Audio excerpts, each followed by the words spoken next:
Welcome to the Shema Podcast, the podcast for the perplexed, where Torah insights intertwined through personal stories as well as interviews with leading Torah scholars demonstrate the empowering qualities of Torah and mitzvot. For more great Torah learning through Torch, the Torah Outreach Center of Houston, go to torchweb.org. Now to the show. Welcome back, my friends, to another episode of the Shema Podcast. What I want to discuss today is this idea that we all have this amazing superpower, this amazing ability to take any experience that we are having or that we have had and either transform it into something extremely positive and uplifting, or we can internalize it in a way where that experience is something negative and pulls us down. And I want to share with you what I've learned from a dear friend of mine that will shed a lot of light on this, because we literally can take any experience we have and just based off how we internalize it can have major repercussions in our life, either positive or negative. It's simply up to us. So my family has some friends that moved in this community about the same time we did. Incredible family. We got introduced to them because my daughter became very close friends with their daughter in school. And we had them over for Hanukkah, and it's always just an uplifting experience. It's just, they're an incredibly holy family. And they're gers, they're converts. And when I was talking to my friend, he told me that his entire process of becoming a Jew took 18 years. Can you just imagine that? Especially those of us who were born Jewish. Him and his family struggled for 18 years to finally have the opportunity to convert. And he said, too, there was times where he just got frustrated and he looked around, his life was going well. He had financial abundance, nice house, nice cars, like what else do you need? But he knew in the back of his mind, just gnawing at him, was that his life would not be optimal. Him and his family felt this way until they completed this journey to become Jews. So we've been there to celebrate a lot of simchas together for each of our families. After my wife had her conversion, and I had my conversion to remove all doubts, because I have a great-grandmother that was adopted as an infant. And I talked about that experience in an episode titled, If You Could Choose. And I'm so glad I got that experience. But after that conversion process for my wife and the conversion to remove all doubts for me, my wife and I had our wedding. And our friends were there. And I knew that they were going to be going through the conversion process soon afterwards. So I told my friend about the questions the Beis Din ask. Because these are the same questions that have been asked throughout Jewish conversions from the beginning. One of the questions they ask is acknowledging that when you become part of the Jewish people, that you are going to face anti-Semitism. And do you accept that burden along with Kalei Yisrael? Now, as a side note, it's important to know that when Israel was at its peak, a foreshadowing of what life will be like when Mashiach comes, and Israel is on top again, but back during the times of Shlomo HaMelech, King Solomon, Israel was on top. Everyone wanted to be part of the Jewish people. And guess what? Because there was no anti-Semitism in the world, conversions were cut off. They're not allowed. People can only convert when anti-Semitism is high, when Israel is not flourishing.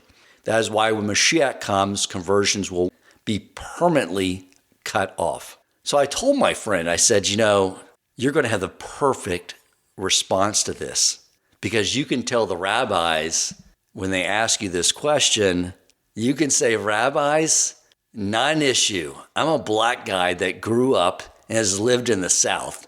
I can handle it. And he laughed and said, hey, that's exactly how I'm going to respond to that question. And shortly after they had their conversion, he married his wife. We got to enjoy that experience with him. And then about a year and a half later, my daughter had her conversion. They're much more difficult on teenagers.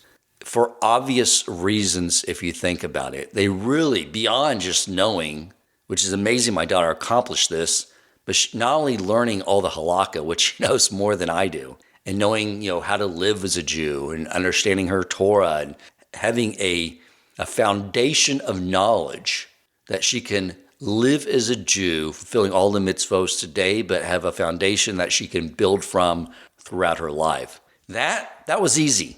That was not the challenge. The challenge they knew was they wanted to make sure it was sincere.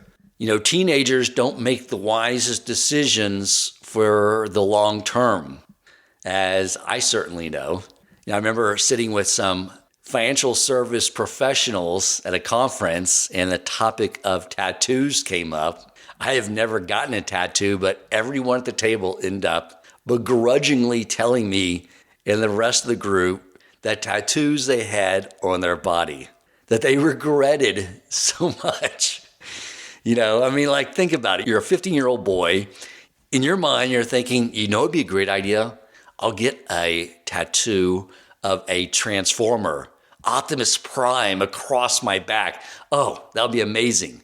That is the type of long-term decisions a young teenager may make. So the base din was very difficult on her. They wanted access to all social media she was on. They told her that if you feel like you're being watched and observed, guess what? You are. They wanted to make sure it was coming from the right place, that she was not converting for ulterior motives based off peer pressure of her parents being Jewish and her friends being Jewish and being in a Jewish community. They wanted to make sure it was authentic and that she was doing it for the right reason.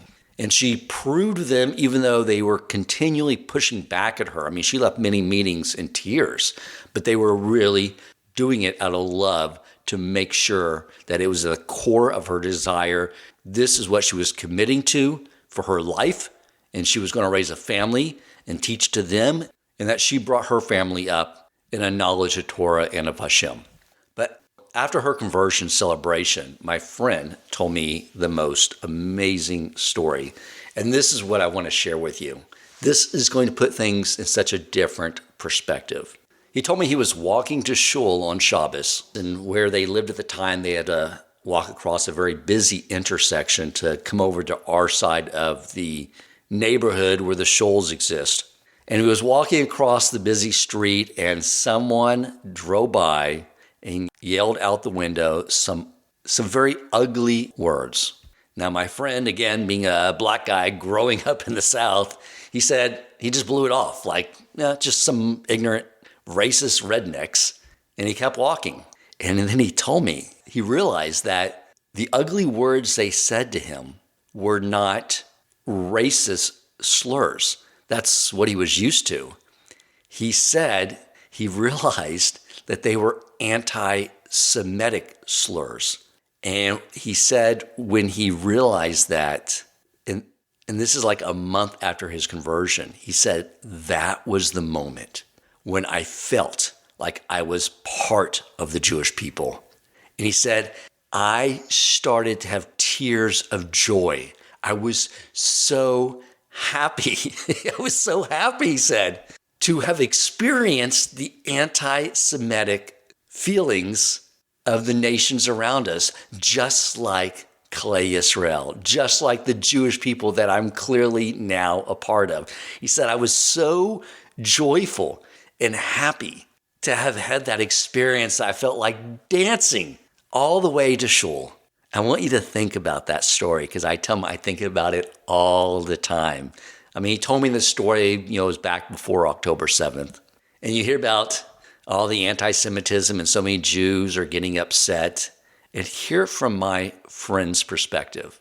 18-year journey to be part of the Jewish people. It's one of the questions that are asked in the conversion. Are you willing to accept it? When there's no anti-Semitism, there's no opportunity for conversion. He accepted it, and when he heard it, it made him feel connected. It was a badge of honor to be part of Klei Yisrael, to be a Jew. And so I just wanted to get in front of the microphone here and share this one beautiful story with you, my friends, so that when any of us hear how the United Nations is constantly against Israel and people are saying all these anti-Semitic things. It's just how we choose to internalize it. I say, my friends, we choose to internalize it like my friend and smile and be joyful that we have the opportunity to be Jews. We will bear the burden of the other nations not liking us, and we will do it with pride and joy.